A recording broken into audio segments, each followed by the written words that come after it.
আপনি প্রেম রোগে আক্রান্ত না তো?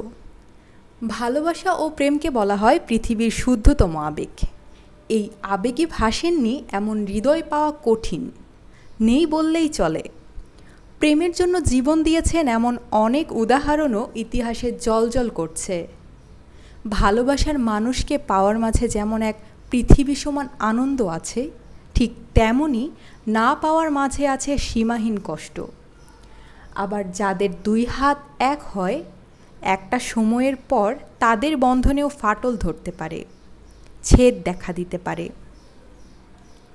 এমনকি একসঙ্গে থেকেও নানাবিধ টানাপোড়েনের মধ্যে পড়তে হতে পারে।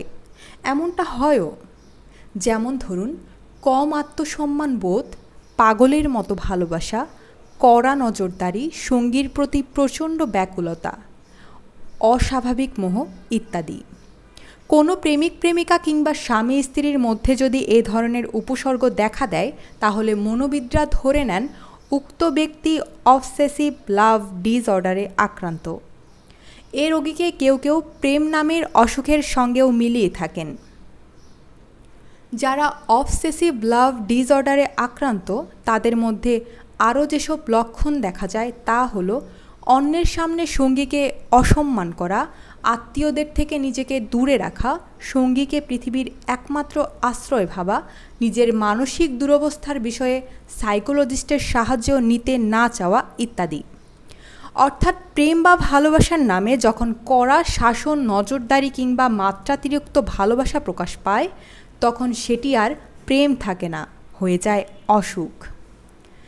এ ধরনের মানসিক সমস্যায় আক্রান্তরা যে কোনো সময় ক্ষতিকর সিদ্ধান্ত নিতে পারে। যে ব্যক্তি এই অসুখে আক্রান্ত, তার সঙ্গীকে খুব পীড়ার মধ্য দিয়ে দিনাতিপাত করতে হয়।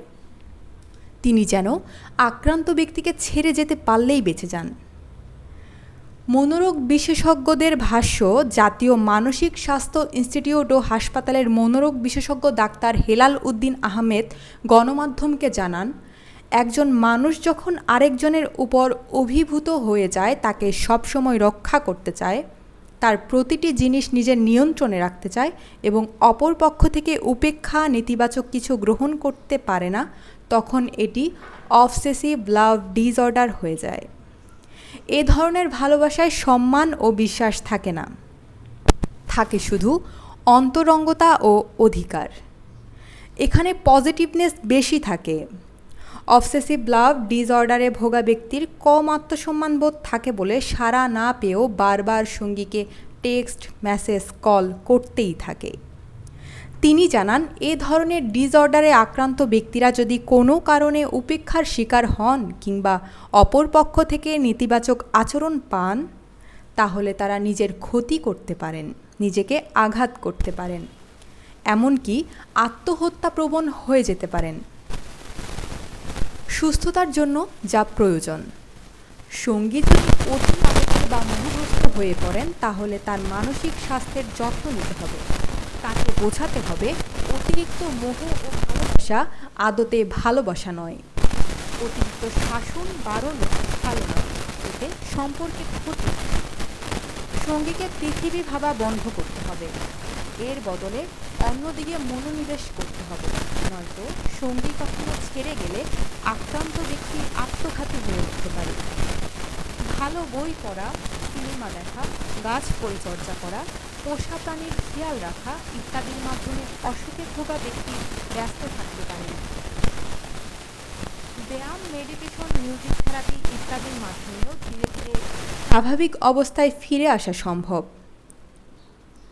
সর্বোপরি একজন মনোবিদের পরামর্শ নিয়ে সাইকোথেরাপি, কাউন্সেলিং ও অন্যান্য সেবা গ্রহণ করলে এই দুরবস্থা থেকে মুক্তি পাওয়া সম্ভব।